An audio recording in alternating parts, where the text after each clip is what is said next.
साथियों, अब की बारी हर बिहारी के बीच यह चर्चा बहुत आम है कि इस बार बिहार के चुनाव में क्या होगा।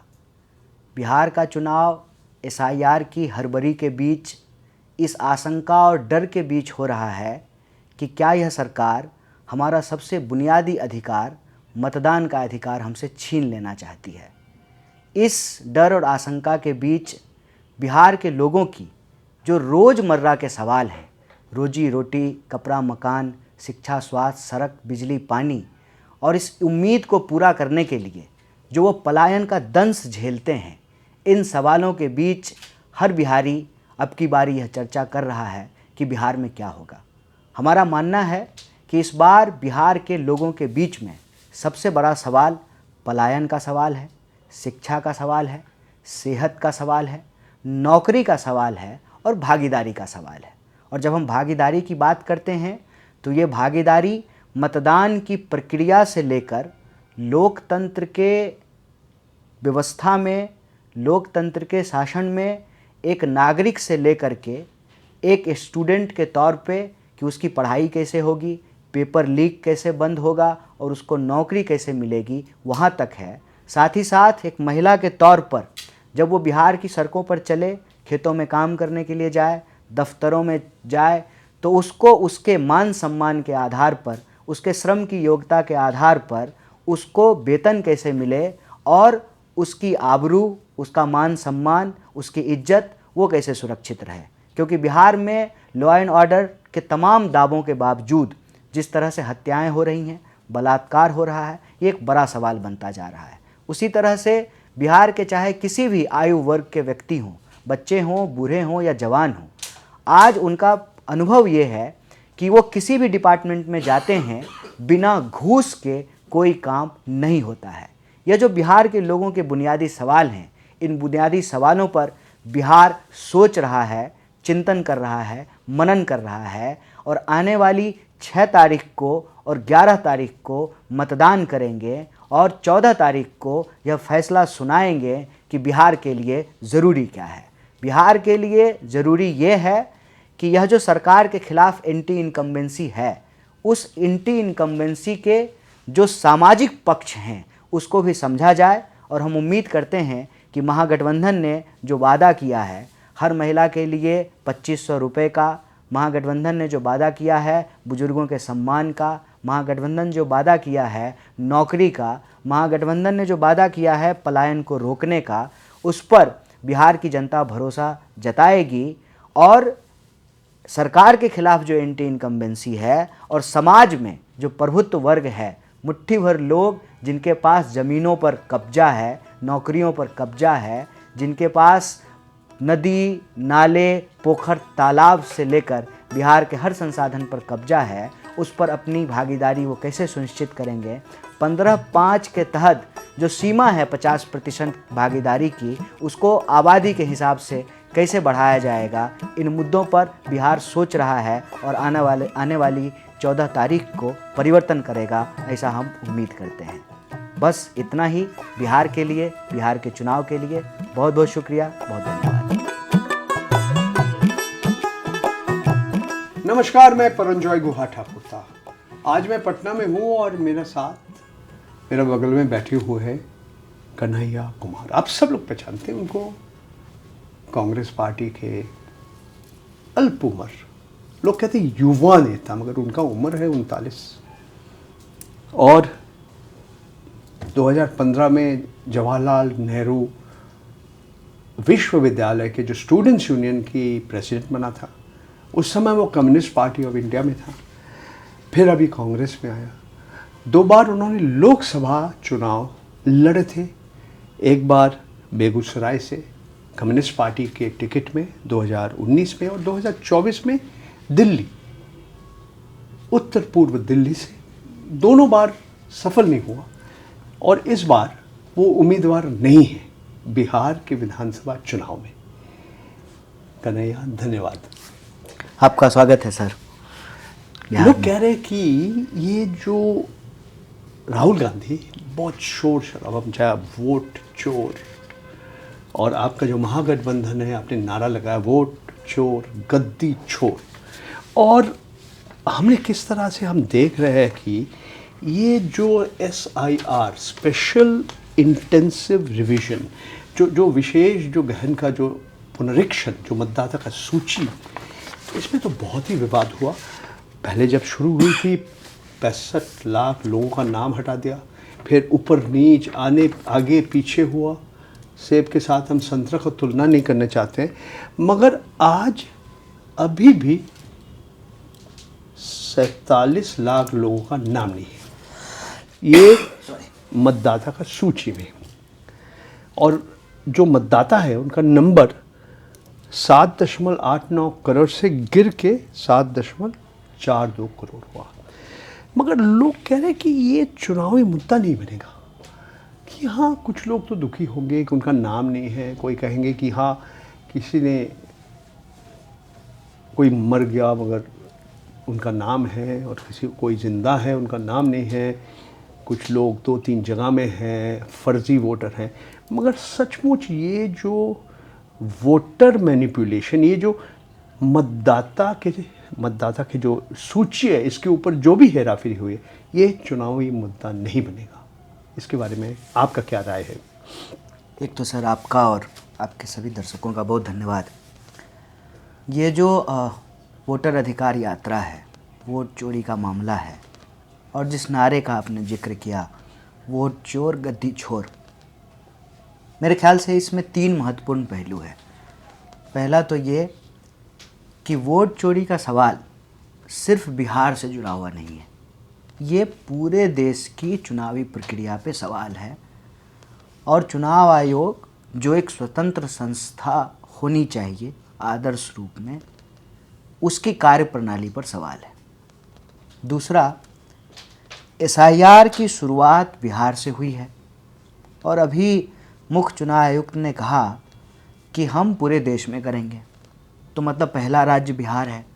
तो स्वाभाविक रूप से जो सवाल कांग्रेस पार्टी और दूसरे विपक्ष के नेताओं और दलों ने उठाया, तो उस SIR की शुरुआत जब बिहार से हुई तो उसका विरोध भी स्वाभाविक रूप से बिहार से होना चाहिए। तीसरा, अभी जो चुनाव हो रहा है बिहार में, इसका उसके ऊपर क्या प्रभाव पड़ेगा, मैं इसको 2 रूप में देखता हूँ।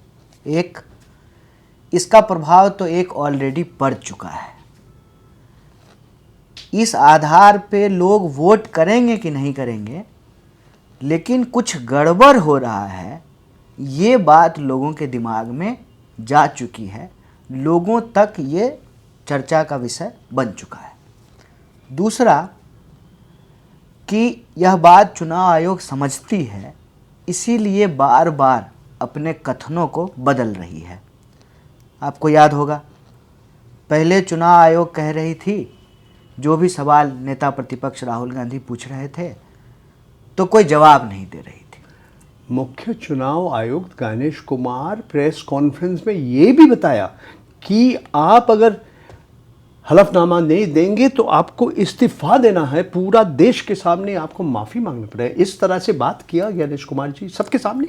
ये स्थिति तब हुई जब कई बार कांग्रेस पार्टी के द्वारा यह मांगा जाना कि आप हमको वोटर रोल कॉल का डिजिटल फॉर्म दीजिए, उसको ये लगातार इनकार करते रहते, उसको इग्नोर करते रहे। फिर जो फिजिकल कॉपी अवेलेबल थी, जो पन्नों में नाम था, उसी से सबूत के साथ जब राहुल गांधी जी ने प्रेस कॉन्फ्रेंस किया, तब मजबूर होकर के चुनाव आयोग को जवाब देना पड़ा। और उस जवाब में भी सवालों का जवाब देने की बजाय वो सवाल को गुमराह करते हुए ज़्यादा दिख रहे थे। उसमें अगर सबूत नहीं होता हमारे पास, तो फिर चुनाव आयोग ये कहती ही नहीं, आप ध्यान से प्रेस कॉन्फ्रेंस को देखेंगे, कि वोट में गड़बड़ी है, वोटर रोल कॉल में, मतदाता सूची में गड़बड़ी है, उसी को ठीक करने के लिए तो SIR कर रहे हैं। ये भी चुनाव आयोग ने कहा। मतलब आप ये स्वीकार कर रहे हैं कि वोटर लिस्ट में गड़बड़ी है, और अगर आप ठीक करना चाहते हैं तो आप मुझे बताइए, अभी तक हिंदुस्तान के इतिहास में चुनाव आयोग का जो अप्रोच होता था, जो उद्देश्य होता था, वो होता था लोगों को वोटिंग प्रक्रिया में शामिल करना। हिंदुस्तान की चुनावी प्रक्रिया के इतिहास में ऐसा पहली बार हुआ है कि चुनाव आयोग का उद्देश्य है लोगों को मतदान की प्रक्रिया से मतदाताओं को मतदाता सूची से बाहर करना। और तो ये जो हो रहा है इस पे लोग वोट करेंगे कि नहीं करेंगे ये देखने का विषय है। हाँ, ये हमें 14 तारीख की नवंबर का 14 तारीख की मालूम पड़ेगा। लेकिन अमित शाह की रैली में भी जब अमित शाह ने जनता से पूछा, उनके समर्थक थे, उनकी रैली थी कि राहुल गांधी बिहार क्या करने आए थे, ठीक है, तो लोगों ने कहा कि जो है वोट चोरी के खिलाफ यात्रा करने आए थे। तो ये बात बिहार के गांव-गांव तक पहुंच गई। ठीक है नैया, मैं था उस दिन 17 अगस्त जो प्रेस कॉन्फ्रेंस था, मैंने सवाल किया, मैं ज्ञानेश कुमार जी से सवाल किया, मैंने 2-3 सवाल किया। एक सवाल किया कि इतना हड़बड़ी क्यों, आप बारिश के मौसम बाहर चल रहे हैं, इतना हड़बड़ी में क्यों? ये जो 65 लाख लोग, सुप्रीम कोर्ट आपको आदेश किया, भारत वर्ष के सबसे उच्च न्यायालय आपको आदेश किया, उसी के बाद आप ये सार्वजनिक किया, आप इससे पहले क्यों नहीं किया? इस सवाल का जवाब में नहीं मिला। उन्होंने बोला हाँ, सुप्रीम कोर्ट के आदेश के बाद 56 घंटा के बाद हम सारे मतदाता सूची में जितने लोग के नाम हमने हटाया मतदाता सूची से, उसका नाम आ गया और मशीन रीडेबल, मशीन सर्चेबल फलाना का ना। तो उसी समय मालूम पड़ा कि सारे कहानी उन्होंने नहीं बता रहे। नहीं, इसमें कोई दो राय नहीं है कि चुनाव आयोग सवालों का जवाब नहीं दे रही है, उल्टे सवाल के जवाब में सवाल पूछ रही है, सवाल को गुमराह कर रही है, सबूत देने के बावजूद डेटा मुहैया नहीं करा रही है। जब सुप्रीम कोर्ट का इंटरवेंशन आया, फटकार लगी, तब जाकर के जो है SIR की प्रक्रिया को भी बदला गया है और अभी भी जो फाइनल रिजल्ट आया है उसमें लाखों लोगों के नाम काट दिए गए हैं। तो इसमें कोई संदेह की बात नहीं है कि आप चुनाव आयोग के जवाब को देखें और भाजपा के राजनीतिक सवाल को देखें। मतलब चुनाव मुक्त 47 लाख लोग आसपास, 47 लाख लोगों का नाम नहीं है अभी। जो नया आंकड़ा, इसको हमने ऊपर नीच आगे पीछे गणित माइनस प्लस करके ये नंबर आ रहे हैं। ये बहुत बड़ा नंबर है। ये बहुत बड़ा नंबर है क्योंकि पिछली बार जो चुनाव हुआ था, मुझे याद है, महागठबंधन के वोट में और NDA के वोट के अंतर में 12,000 के जो है अंतर से ही हार जीत का 0.5%। इतना बारीक है, कांटे का टक्कर था। इस बार काफ़ी कुछ बदल गया। आपने यही विषय के ऊपर मैं कुछ आपसे सवाल करना था। लोग कह रहे कि इस बार जो ध्रुवीकरण 5 साल पहले थे, उससे पहले भी था, इस बार नहीं था।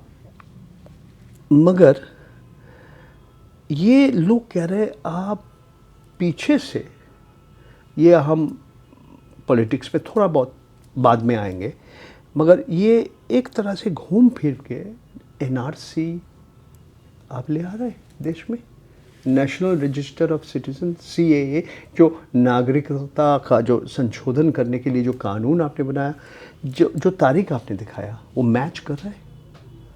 देखिए, ये इसमें आपको 2 चीज़ को ध्यान से देखना चाहिए।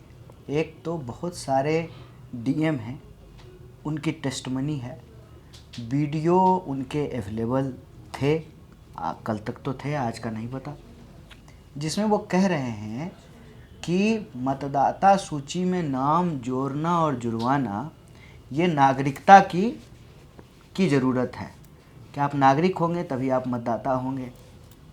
फिर यह बात जो है सुप्रीम कोर्ट में डिस्कस हुई और सुप्रीम कोर्ट ने साफ साफ कहा कि नागरिकता की जांच करना गृह मंत्रालय का काम है, चुनाव आयोग का काम नहीं है। उसके बाद जो है बहुत सारे अधिकारियों ने अपनी भाषा बदल ली। इसमें कोई दो राय नहीं है कि भाजपा इस पूरी प्रक्रिया को, इसमें जो वो राजनीति ढूंढ रही है वो राजनीति ध्रुवीकरण का ही है। क्यों? क्योंकि आप देश के गृह मंत्री के राजनीतिक सवालों को देखिए, वो क्या कह रहे हैं कि जो लोग SIR का विरोध कर रहे हैं वो घुसपैठियों को बचा रहे हैं। कितना घुसपैठियों का नाम आया, लेकिन कितना विदेशी का नाम आया, लेकिन वो ये आंकड़ा नहीं दे रहे हैं कि कितने लोग हैं जो बाहर के पाए गए हैं। यही तो, कोई आंकड़ा नहीं है।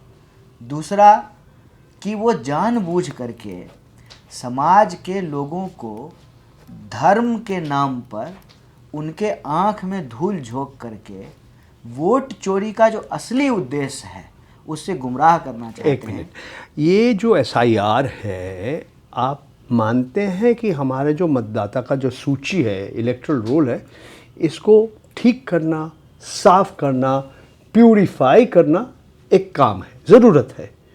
तो एक तरह से आप घूम फिर के आप वोट चोरी बार बार कह रहे, तो आप तो एसआईआर तो मान ही रहे हैं, एसआईआर को ज़रूरत है, पूरा हमारे सिर्फ बिहार में नहीं, पूरा देश में ज़रूरत है। एसआईआर हो, एसआईआर का कोई विरोध नहीं कर रहा है, लेकिन एसआईआर का उद्देश्य क्या है? एसआईआर का उद्देश्य लोगों को अधिकार देना है, उनको उनका इंक्लूजन करना है, या उनसे अधिकार छीनना है? उनका अधिकार छीनना है। यही सवाल तो सुप्रीम कोर्ट में पूछा गया है ना, कि आप नाम काट रहे हैं, बताइए आप कितना नाम जोड़ रहे हैं? ऐसा कैसे हो सकता है? देश की जनसंख्या बढ़ रही है, ठीक है, जन्म दर जो है मृत्यु दर से ज़्यादा है, तो काटने की संख्या जोड़ने की संख्या से कम होनी चाहिए, यही तर्क दिया गया है ना। और अभी तक इस देश में चुनाव आयोग इसके लिए प्रयासरत थी कि कोई भी वोटर छूटे नहीं। अभी चुनाव आयोग इस बात के लिए प्रयासरत है कि भाजपा विरोधी वोट जुड़े नहीं। तो ये तो हम देख रहे, जिस लोगों का नाम नहीं है, लगभग 33% मुसलमान हैं। आप अलग अलग ज़िला देखिए, जहाँ पे जैसे किशनगंज, जो सीमांचल इलाका में बहुत लोगों का नाम नहीं है, महिलाओं के नाम भी नहीं है। सिर्फ मुसलमान की बात नहीं है। देखिए, इसको अगर हम भी हिंदू मुसलमान के प्लैंक पे बात करेंगे तो हम बेसिकली बीजेपी को मदद करेंगे। हमारे लिए वो पहले इंसान है, और वो इंसान जिसको ऑलरेडी जिसके अधिकार छीन लिए गए हैं, उसके और भी अधिकार जो है ये छीनने की कोशिश है। आप इस देश में नागरिकता जो समानता के आधार पर है, कम से कम कि आपका भी वोट एक और हमारा वोट भी एक, यह जो एक बुनियादी अधिकार है, आप उसको भी छीन लेना चाहते हैं। बाकी चीज़ें तो पहले भी नहीं मिल रही है समानता के आधार पे। आप हर अस्पताल में नहीं जा सकते हैं, आप हर होटल में नहीं जा सकते हैं, आप हर ट्रेन में नहीं चढ़ सकते हैं। इसको तय करती है आपकी औकात, इसको तय करती है आपकी जात, इसको तय करता है कि आप किस मोहल्ले में रहेंगे, कौन से धर्म के हैं, आपको कमरा मिलेगा कि नहीं मिलेगा, ये तय करता है धर्म। कम से कम मतदाता सूची में और मतदान बूथ पर तो हमारा वोट एक है, कि हम मंदिर भी जाएं तो हमारा वोट एक, और मस्जिद भी जाएं तो एक, ब्राह्मण का भी वोट एक और दलित का भी वोट एक। ये इसको भी समाप्त कर देना चाहते हैं, इसको इस रूप में देखना चाहिए।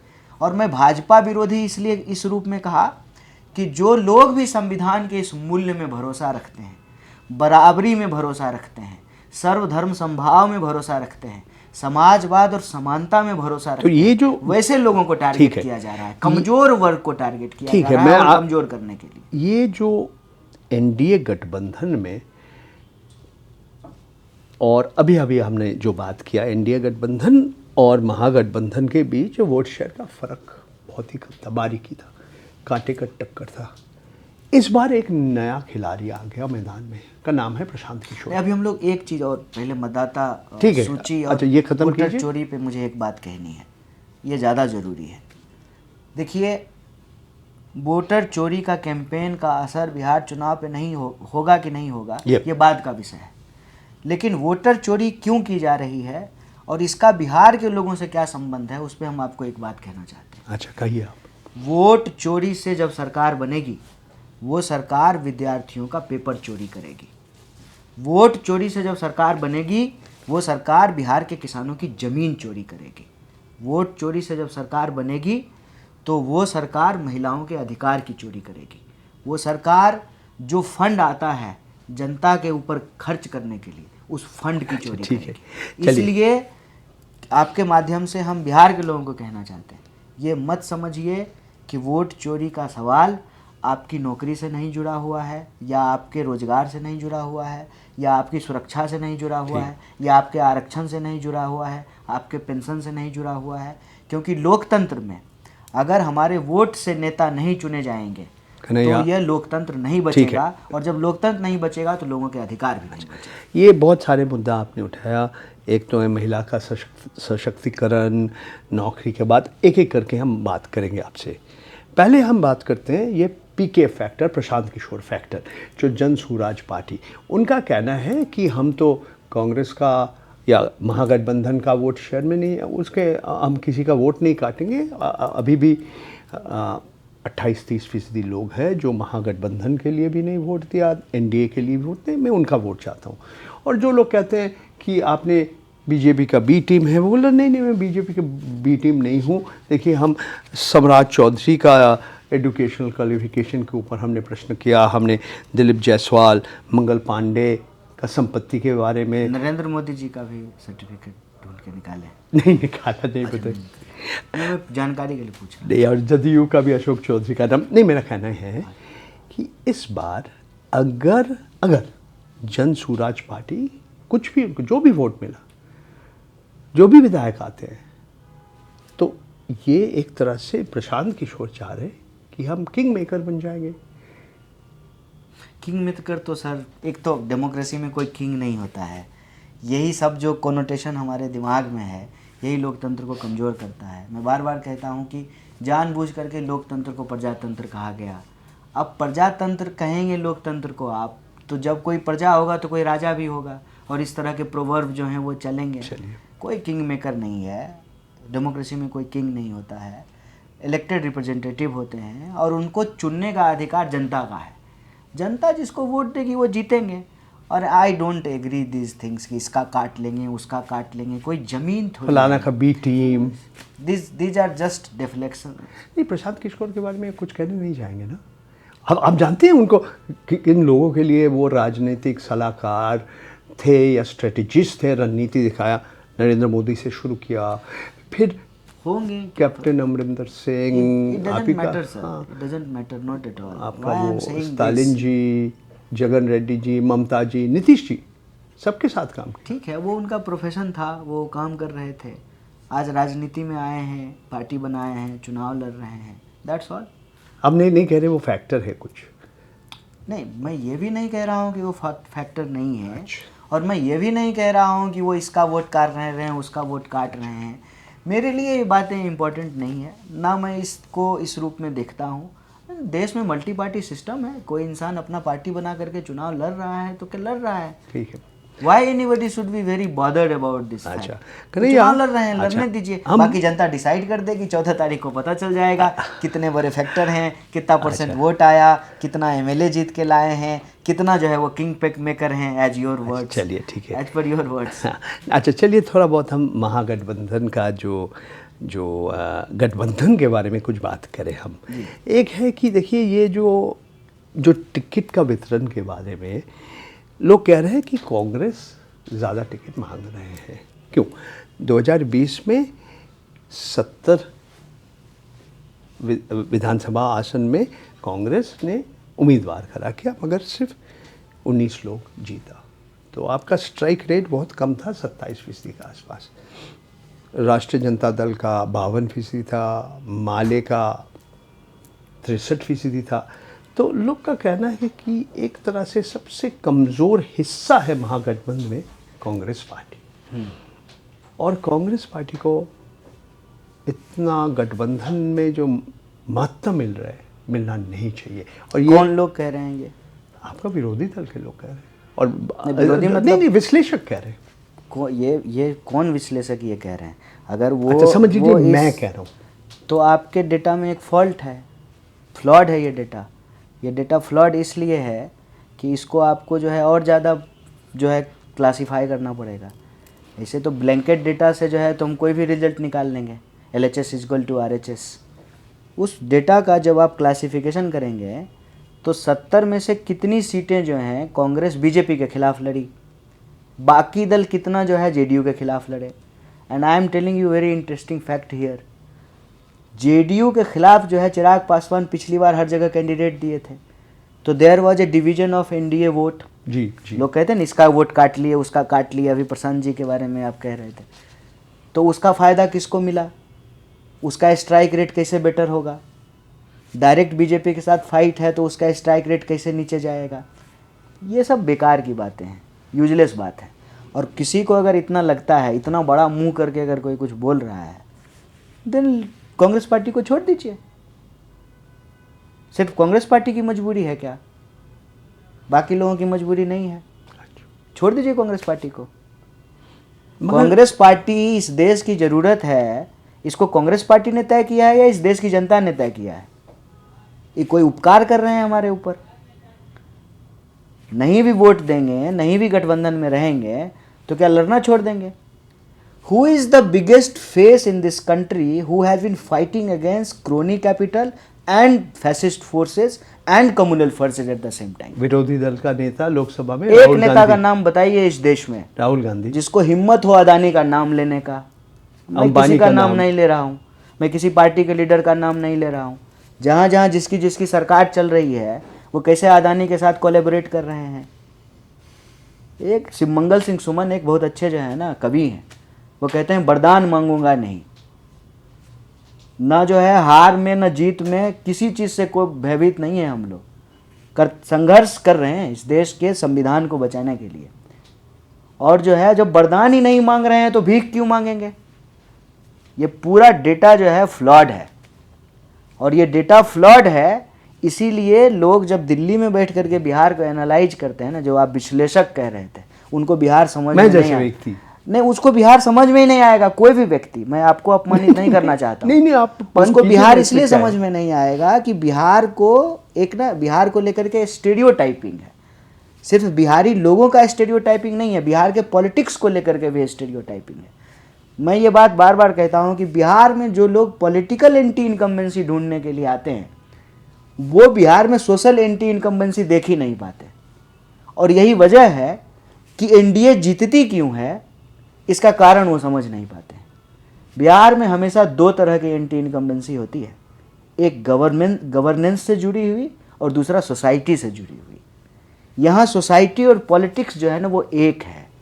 जब कोई राज्य बहुत बैकवर्डनेस को झेल रही हो, इकोनॉमिक, सोशल, पॉलिटिकल, उस सोसाइटी के लिए रिस्पेक्ट सबसे इंपॉर्टेंट होता है। इज्जत, क्योंकि वो ह्यूमिलिएशन झेलता है, और ह्यूमिलिएशन को ना वो नहीं समझ सकता है जो कभी लाइफ में ह्यूमिलिएट नहीं हुआ। जो रोटी के लिए ह्यूमिलिएट होता है, जो कपड़े के लिए ह्यूमिलिएट होता है, जो स्लेट के लिए, पेंसिल के लिए ह्यूमिलिएट होता है, जो रास्ते पे चलने के लिए ह्यूमिलिएट होता है, उसके लिए सबसे बड़ा चीज़ होता है रिस्पेक्ट। आपको बिहार के हर प्रोफेशन के लोग, उनके अंदर एक एम्बिशन दिखेगा पॉलिटिक्स में जाने के लिए। Why Bihari people wants to become bureaucrat, सरकारी नौकरी चाहते हैं, गेट द रिस्पेक्ट। तो इस वजह से स्टीरियोटाइपिंग के चलते बिहार का जब रिजल्ट आता है ना, उस पर भी जो है कि स्टीरियोटाइपिंग कर दी जाती है। अच्छा, पिछली बार बिहार के असेंबली इलेक्शन को जब आप देखेंगे, कांग्रेस फॉट, जो जहाँ पे कांग्रेस अच्छे से लड़ाई लड़ सकती थी, और उसमें से उसका स्ट्राइक रेट 50% का है। I reject this 27% of data. ठीक है, that's why this time we have been fighting and we are saying कि we don't want number, we will fight on every 243 seats will fight. But आप जो है अपने पसंद की चीज़ें नहीं दीजिए ना। हमारा जहाँ पे बेस है, जहाँ हम परफॉर्म कर सकते हैं, विनेबिलिटी जो आप कहते हैं, विनेबिलिटी से ज़्यादा इंपॉर्टेंट है कि जहाँ हमारा सोशल बेस है। ठीक है, इसीलिए मैं दोनों एंटी इनकम्बेंसी का चर्चा किया। तो उस सोशल बेस में जो है ना, हम चाहते हैं कि हम लड़ें और अच्छा परफॉर्म। आप थोड़ा बहुत कहिए जदयू के बारे में, बिहार का मुख्यमंत्री नीतीश कुमार जी के बारे में। वो अकेला भारतवर्ष का नागरिक है जो एक ही पद के लिए 9 बार शपथ ग्रहण किया इन्होंने, हाँ, बिहार के मुख्यमंत्री के पद में। अब लोग कह रहे हैं शायद वो 10 बार भी आ जाएंगे, होगा कि नहीं समय बताएंगे। I doubt sir, I doubt, समय बताएंगे। मगर नीतीश जी महिलाओं के लिए बोलते बहुत सारे कारण हैं। नीतीश कुमार जी का लोकप्रियता के लिए महिलाओं को सशक्तिकरण मिला, युवाओं को साइकिल मिला मुफ्त में, आरक्षण मिला, और अब जो नया कार्यक्रम का घोषणा इन्होंने किया कि 75 लाख महिला का बैंक का खाता में 10,000 रुपया आएगा। एक तरह से ये लोगों का लुभावन करने के लिए कह रहे हैं यह सचमुच ये बहुत अच्छा एक सरकारी कार्यक्रम है, क्योंकि साथ साथ नीतीश जी ने ये कार्यक्रम का घोषणा किया और राष्ट्रीय जनता दल का तेजस्वी जी भी बोला कि अगर हम सत्ते में आएंगे तो हर बिहारी परिवार के एक व्यक्ति को हम सरकारी नौकरी देंगे। कैसे देंगे ये उन्होंने बताया नहीं, कहाँ से पैसा आएगा किसी को मालूम नहीं।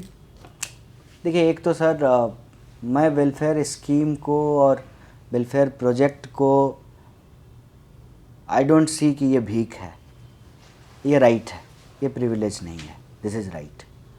हर गवर्नमेंट जो पब्लिक के वोट से चुन करके आती है उसको पब्लिक के लिए काम करना चाहिए, इस पे हमारा कोई प्रिंसिपल डिसएग्रीमेंट नहीं है। नीतीश जी ने बहुत सारी अच्छे कामों को किया है, इसका क्रेडिट भी उनको मिलना चाहिए।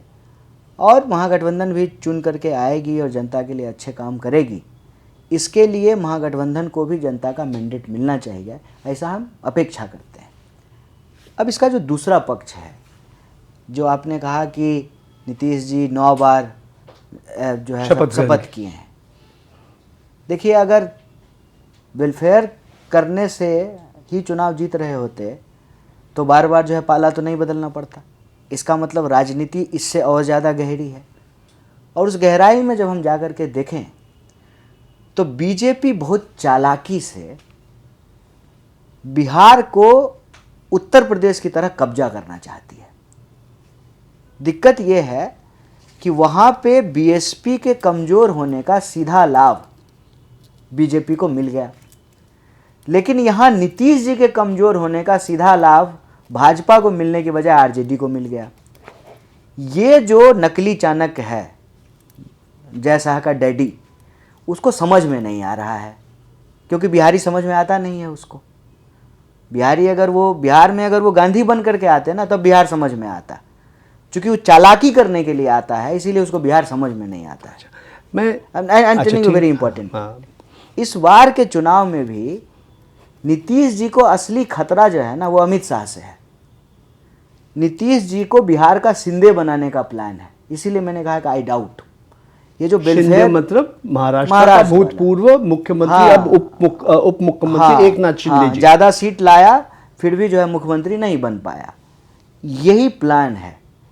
ये बात नीतीश जी समझते हैं, इसीलिए नीतीश जी का जो प्लैंक है वेलफेयर, उस वेलफेयर के लिए धराधर वो अनाउंसमेंट कर रहे हैं। लेकिन आई वांट टू रिमाइंड कि सिर्फ वेलफेयर स्कीम के अनाउंसमेंट से, ठीक है, क्योंकि ये गवर्नेंस से जुड़ा हुआ मामला है, नीतीश जी मुख्यमंत्री होंगे कि नहीं होंगे ये कहना मुश्किल है। That's why I said. ठीक है।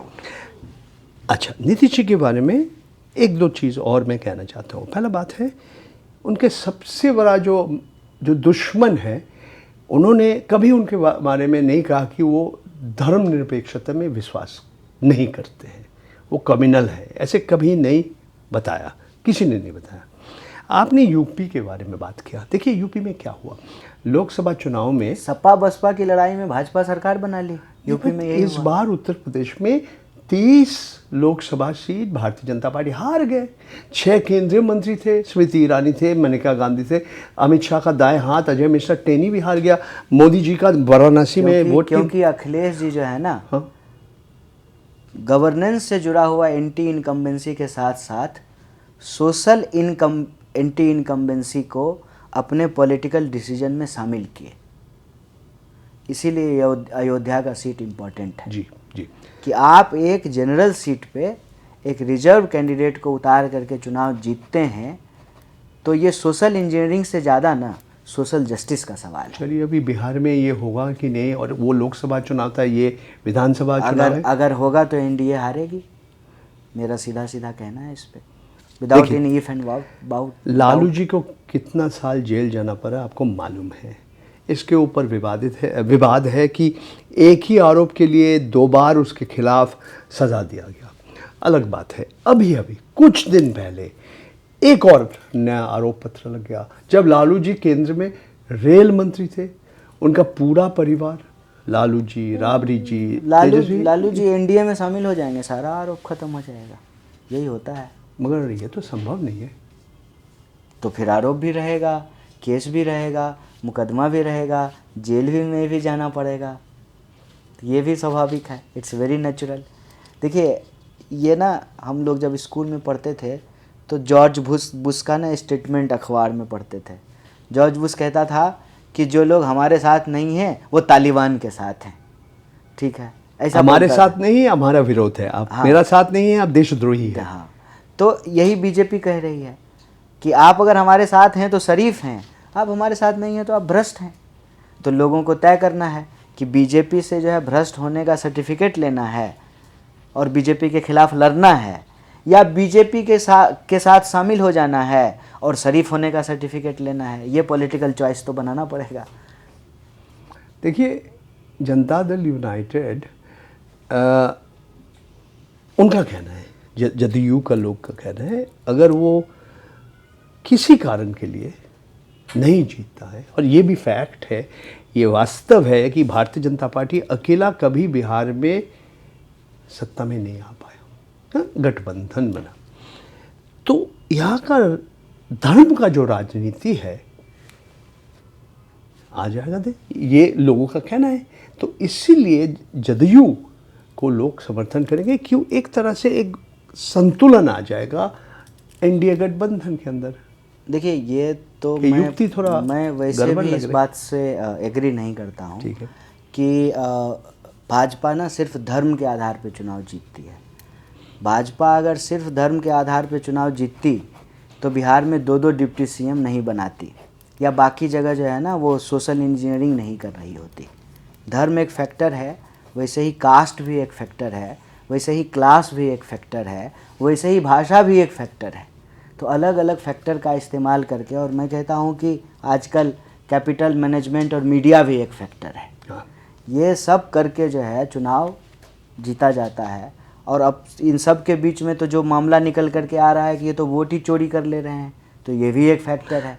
तो ये सब को देखते हुए मुझे लगता है कि बीजेपी के खिलाफ जो लड़ाई है वो मल्टी डायमेंशनल है।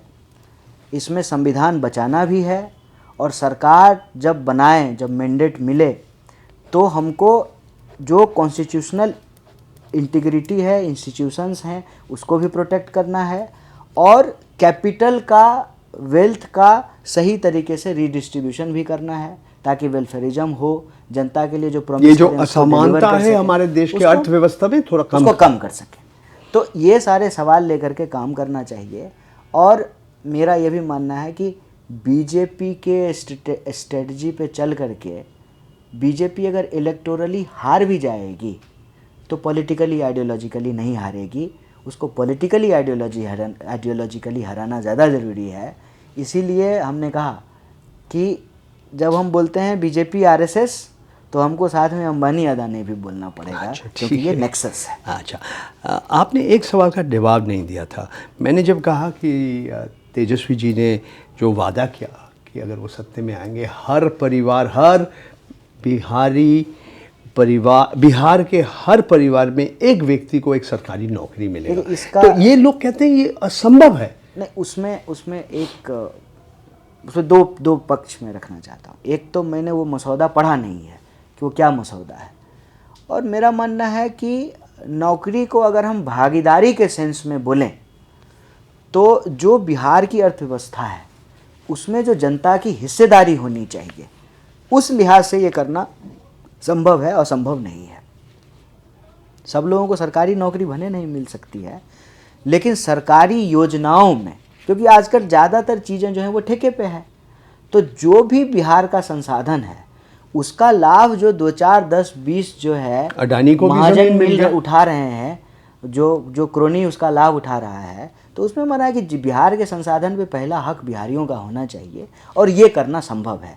नौकरी को अगर हम भागीदारी के रूप में लें तो बिल्कुल इसको करना संभव है। इस पे ये हमारा नहीं, अडानी को भी ज़मीन मिल गया। हाँ, 1 रुपये जो है एकड़ के हिसाब से ज़मीन। नहीं, कह रहे कि यहाँ पे उद्योग नहीं है, कोई नया उद्योग बनाना ज़रूरी है, इसीलिए वो कम कीमत में हम ज़मीन दे रहे हैं। वो MOU जो है वो यूपीए के टाइम पे साइन हुआ था बिहार गवर्नमेंट का सेंट्रल गवर्नमेंट के साथ। बिहार गवर्नमेंट को ज़मीन देनी थी और कैपिटल इन्वेस्टमेंट जो है सेंट्रल गवर्नमेंट को करना था। बाद में जो बजट सेंट्रल गवर्नमेंट ने एलोकेट किया था उस पावर प्रोजेक्ट के लिए, उतने ही पैसे में जो है वो अदानी को दे दिया गया है और ज़मीन भी उनको दे दिया गया है। उससे बड़ा कैच ये है कि अदानी से जो MOU साइन हुआ है उत्तर प्रदेश का या बंगाल सरकार का, वो 3.5 रुपये प्रति यूनिट के दर से हुआ है। बिहार में जो है वो 6.5 रुपये प्रति यूनिट से 7 रुपये प्रति यूनिट से तय हुआ है। तो ये बिहार के कैपिटल का, बिहार के संसाधन का, बिहार की धन संपत्ति का अपने दोस्त को लुटाने का जो साजिश है, वो असली खेल है इस SIR के पीछे का। इसीलिए बिहार की जनता को ये जो SIR के नाम पे आपका वोट चोरी कर रहा है, आपका ज़मीन चोरी कर रहा है, आपका नौकरी चोरी कर रहा है, उसको जो है मुंहतोड़ जवाब देना चाहिए। और बिहार में 20 साल से जो यह कुशासन है उसको बदलना चाहिए। ऐसा अपील हम बिहार के लोगों से अभी राहुल गांधी जी चुनाव प्रचार करेंगे इस बार? हाँ, बिल्कुल करेंगे। वो तो लंबा सफ़र में आप लोग गए थे, तेजस्वी जी, राहुल जी, वोटर अधिकार यात्रा, वोटर अधिकार यात्रा, ऐसा और एक और यात्रा होने वाले हैं अभी? नहीं, यात्रा अभी तो बिहार में भी नहीं हो, अभी तो चुनावी यात्रा चल रही है। हाँ, चुनाव होगा, प्रचार होगा। वो यात्रा अलग थी, वो वोट चोरी के सवाल पे था। अभी तो बिहार के जो लोग हैं उनके जो और भी मुद्दा है, उन मुद्दों पे जो है चुनाव प्रचार होगा। राहुल जी आएंगे, चुनाव प्रचार करेंगे। आखिरी सवाल, क्या होने वाले, भविष्यवाणी कीजिए ना। 14 नवंबर। मैं भविष्यवाणी करता नहीं हूँ। करता नहीं है, ये हम लोग का काम है। हम भविष्यवाणी नहीं करते हैं। मेरे पास विश्लेषण करने का भी कैपेबिलिटी नहीं। मेरा अपना जो फर्स्ट हैंड अनुभव है वो आपसे शेयर कर रहे थे। इतना मैं ज़रूर आपको कह सकता हूँ कि there is a sense among people that they want change. If Mahagathbandhan can fulfil their wishes, I hope that will get positive mandate. मतलब आपके कहना है एक सत्ता विरोधी एक माहौल है। उसका अगर सही तरीके से उस ऊर्जा का सही तरीके से सही दिशा में प्रयोग किया जाए तो बिहार में सत्ता में परिवर्तन हो सकता है।